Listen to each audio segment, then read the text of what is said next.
میرے اللہ نے حکم ارشاد فرمایا، ان الذین، بے شک وہ لوگ، کافرو، جنہوں نے کفر اختیار کر لیا، جو کافر ہو گئے، من اہل الکتاب، اہل کتاب میں سے، والمشرکین، اور مشرکوں میں سے۔ اہل کتاب لوگ جو تھے انہیں بڑا ناز تھا اس بات کا کہ وہ اہل کتاب ہیں۔ کتاب استعارہ ہے علم کا، وہ اپنے آپ کو بڑا عالم سمجھتے کہ وہ بڑے عالم ہیں، اور دوسرا انہیں گھمنڈ اور ناز اس بات کا تھا کہ ہم تو انبیاء کی اولاد ہیں، تو جب ہم نبیوں کی اولاد ہیں تو ہمیں کون سا عذاب ہونے والا ہے، ہم تو سیدھے جنت میں جائیں گے۔ اور دوسری طرف جہاں تک تعلق ہے مشرکین کا، تو مشرکین کو بھی ایک گھمنڈ تھا کہ ہم تو ابراہیم علیہ السلام کی اولاد ہیں، اور ہم تو ہمیشہ کعبۃ اللہ کے دائیں بائیں رہ رہے ہیں، ہم کعبۃ اللہ کے خدمت گزار ہیں، ہم خدمت کرنے والے ہیں، ہمیں کون سا عذاب ہونے والا ہے۔ لیکن میرے اللہ نے حکم ارشاد فرمایا چاہے کفر کرنے والا اہل کتاب میں سے ہو، علم والا اور انبیاء کی اولاد ہی کیوں نہ ہو، فرمایا اس نے اگر ٹکر لے لی میرے مصطفیٰ کریم صلی اللہ علیہ وآلہ وسلم کے ساتھ، اگر اس نے ٹکر لے لی میرے محبوب کے طریقے اور میرے محبوب کے نظام کے ساتھ، تو فرمایا جس کسی نے محبوب کے ساتھ ٹکر لے لی، فرمایا وہ جو بھی ہوا وہ جہنم میں گیا۔ تو فرمایا یہ اہل کتاب علم ہونے کے باوجود، انبیاء کی نسبت ہونے کے باوجود، اور جو مشرکین مکہ ہیں وہ خانہ کعبہ کے خدمت گزار ہونے کے باوجود، جب انہوں نے انکار کر دیا نا نبی کی تعلیم کا، تو فرمایا فی نار جہنم، وہ جہنم کی آگ کا ایندھن ہو گئے، وہ جہنمی ہو گئے، خالدین، اور ہمیشہ رہیں گے، فیہا، اس جہنم میں، اپنے اس کفر کی وجہ سے، اپنے اس انکار کی وجہ سے جو اللہ اور اس کے رسول کی تعلیمات کا انہوں نے کر دیا۔ پھر ارشاد فرمایا میرے اللہ نے، اولئک، فرمایا یہی وہ لوگ ہیں، ہم، وہ جو، شر البریہ، فرمایا وہ بدترین مخلوق ہے، اس کائنات میں جتنی مخلوقات موجود ہیں، فرمایا وہ حضرت انسان جسے معرفت نہ نصیب ہو سکی اپنے اللہ کی، وہ حضرت انسان جسے معرفت نہ ہو سکی اللہ کے رسول کی، وہ حضرت انسان جس نے اللہ کے حضور جھکنا نہ سیکھا، فرمایا وہ جانوروں سے بھی بدتر ہو گیا۔ انسان کا شرف، مقام اور مرتبہ اسی میں ہے کہ اللہ کی معرفت حاصل کرے، اللہ کی پہچان حاصل کرے، عبادت اور بندگی کا ذوق حاصل کرے۔ جسے یہ معرفت نصیب حاصل ہو گئی اس کے لیے فرمایا کہ فرشتوں سے بہتر ہے انسان بننا، وہ فرشتوں سے بھی اعلیٰ اور ارفع ہو گیا۔ اور جسے یہ معرفت اور پہچان حاصل نہ ہوئی، جو اللہ کا منکر ہوا، اللہ کے رسول کا منکر ہوا، اللہ کی کتاب کا منکر ہوا، فرمایا وہ جانوروں سے بھی زیادہ بدتر ہو گیا، یہاں تک کہ فرمایا بدترین مخلوق، تمام مخلوقات میں سے سب سے بدتر ہو گیا۔ پھر ارشاد فرمایا میرے اللہ نے، ان الذین، بے شک وہ لوگ، آمنو،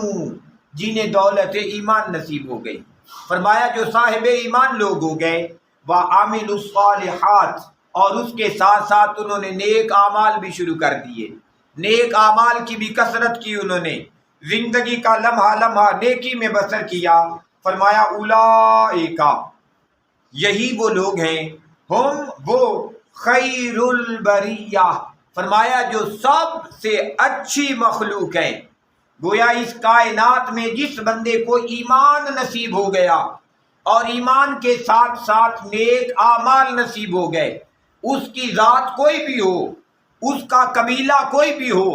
چاہے وہ مکے کے رہنے والا کوئی قریش ہو، یا وہ حبشہ سے آنے والا کوئی غلام ہی کیوں نہ ہو، فرمایا وہ بلال ہو یا مکے کا رہنے والا قریش ہو، اگر اسے ایمان نصیب ہو گیا، نیک اعمال نصیب ہو گئے، تو فرمایا وہ کائنات میں سب سے اچھی مخلوق ہو گیا۔ اسی طریقے سے قیامت تک جس بندے کو ایمان نصیب ہوتا رہا، جس بندے کو نیک اعمال کی کثرت نصیب ہوتی رہی، اس کی قوم، قبیلہ، ذات، برادری جو بھی ہو، اللہ نے فرمایا وہ اللہ تعالیٰ کے دربار میں عزت پا گیا۔ اور اگر قیامت تک کوئی بھی بندہ ہے، اگر اسے یہ معرفت اور پہچان حاصل نہ ہوئی، چاہے وہ جتنا وڈیرا، جتنا مالدار، جتنا بڑا چودھری ہی کیوں نہ ہو، فرمایا وہ بدتر ہے بلکہ بدترین ہے۔ پھر ارشاد فرمایا میرے اللہ نے جزاؤہم، فرمایا ایسے لوگوں کی جزا جنہوں نے اعمال کیے نیک، اچھے اور پیارے، فرمایا ان کی جزا عند ربہم، ان کے رب کے دربار میں محفوظ ہے، ان کے رب کے دربار میں ہے۔ بے شمار دفعہ ایسے ہوتا ہے، ہم کہتے ہیں یار بڑا نیک پر زندگی بڑی اوکھی گزاری ہے۔ یہ دنیا کی زندگی تو بھائی انتہائی مختصر ہے چنگی کہ مندی گزر جانی آخر، اس نے آخر گزر ہی جانا ہے جس انداز کے ساتھ بھی گزرے۔ لیکن جس نے ایمان لایا جو بندہ اور نیک اعمال کیے، فرمایا اس کا بدلہ، اس کی جزا، اس کا انعام اس کے اللہ کے دربار میں محفوظ ہے۔ وہ اللہ کے دربار میں پہنچے گا، اس کا انعام اسے نصیب ہو جائے گا۔ قبر کی پہلی رات ہی پتہ لگ جائے گا کہ ایمان اور نیک اعمال کا بدلہ میرے اللہ نے کتنا پیارا رکھا ہوا ہے۔ فرمایا ان کی جزا وہاں ہے، اور جزا کیا ہے؟ فرمایا جنات عدن، فرمایا وہ ہمیشہ رہنے والی جنت ہے، وہ جس کے اندر بندے کا بسنا ہوگا، بندے کا گھر ہوگا، بندے کا ٹھکانہ ہوگا، وہ ایسے باغات ہیں۔ پھر ارشاد فرمایا تجری، بہتی ہیں، من تحتہا، ان کے دامن میں، انہار، نہریں، ایسے باغات ہیں کہ جن کے دامن سے بل خاتی ہوئی نہریں جو ہیں وہ گزر رہی ہیں، وہاں بندے کو رہنے کا مقام دیا جائے گا۔ فرمایا خالدین، اور وہ رہیں گے، فیہا، اس جنت میں، ابدا، ہمیشہ ہمیشہ کے لیے۔ جو بندہ ایک بار جنت میں داخل ہو گیا پھر اس کا وہاں سے نکلنا نہیں ہوگا، کیونکہ جنت ہمیشگی کا گھر ہے، بندہ ہمیشہ ہمیشہ اس کے اندر رہے گا۔ لیکن جہاں تک تعلق ہے اس میں ہمیشہ ہمیشہ ہر بندہ نہیں رہے گا۔ جو کافر اور مشرک لوگ ہیں وہ تو ہمیشہ ہمیشہ اس میں رہیں گے، لیکن اگر کوئی صاحب ایمان بندہ اپنے اعمال کی کمی کی وجہ سے، اپنے اعمال کی کجی کی وجہ سے اگر پکڑا گیا اور جہنم میں چلا گیا، وہ اپنی سزا پوری کرے گا، یا کوئی ایسا ہوگا جو اس کی شفاعت کرے گا، اس کی سفارش کرے گا، تو وہ ان کی شفاعت کی وجہ سے جہنم سے نکال لیا جائے گا اور جنت میں داخل کر دیا جائے گا۔ لیکن کافر ہمیشہ جہنم میں رہیں گے اور صاحب ایمان لوگ ہمیشہ جنت میں رہیں گے، اور یہ جزا اور بدلہ ہوگا ان کے لیے۔ اور اس سے بڑھ کے ایک ان کے لیے انعام بھی ہوگا، ایک خاص اللہ کا فضل، خاص اللہ کی مہربانی ہوگی۔ وہ ارشاد فرمایا رضی اللہ، فرمایا راضیا، راضی ہو جائے گا اللہ، اللہ تبارک و تعالی، عنہم، ان سے، فرمایا انہیں اللہ کی رضا نصیب ہو جائے گی۔ ان کے لیے اعلان کر دیا جائے گا کہ اللہ تم سے راضی ہے۔ اور یہ جو اللہ کی رضا کا نصیب ہو جانا ہے، مفسرین کرام فرماتے ہیں یہ جنت سے بھی بڑا انعام ہے جو اہل جنت کو وہاں نصیب ہوگا۔ وَرَضُوا، اور وہ راضی ہو جائیں گے، عنہ، ان سے، اس سے۔ اللہ بندوں سے راضی ہو گیا، اور بندے جو ہیں وہ اللہ کی عطا کے، اللہ کے انعام کے، اللہ کی ملنے والی وہ جو جزا ہے اس جزا سے بندے بھی راضی ہو جائیں گے۔ اور ایک معنی کیونکہ یہ ماضی کا صیغہ ہے، ماضی کہتے ہوئے گزرے ہوئے زمانے کو، تو اس کا ترجمہ لفظی یہ بنتا ہے کہ رضی اللہ عنہم، اللہ ان سے راضی ہو گیا ہے، کیونکہ یہ بات یقینی ہے کہ ایمان والوں نے، نیک اعمال والوں نے جنت میں جانا ہے، اللہ نے راضی ہو ہی جانا ہے ان سے۔ تو ماضی کا صیغہ استعمال کیا گیا کہ اللہ ان سے راضی ہو گیا، کن سے؟ ہر ایمان والے بندے سے اور نیک اعمال کرنے والے بندے سے، اور وہ اللہ سے راضی ہو گئے۔ اس لیے مفسرین کرام نے فرمایا کہ قیامت تک وہ بندہ جو صاحب ایمان ہے، جس کے اعمال اچھے ہیں، نیک ہے، برگزیدہ ہے، متقی ہے، پرہیزگار ہے، اس کو اگر کہہ دیا جائے کہ اس کا نام ہو اور اس کے ساتھ کہہ دیا جائے رضی اللہ عنہ،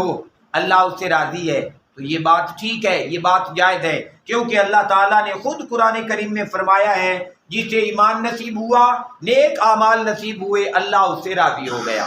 پھر ارشاد فرمایا میرے اللہ نے ذالک، یہ انعام،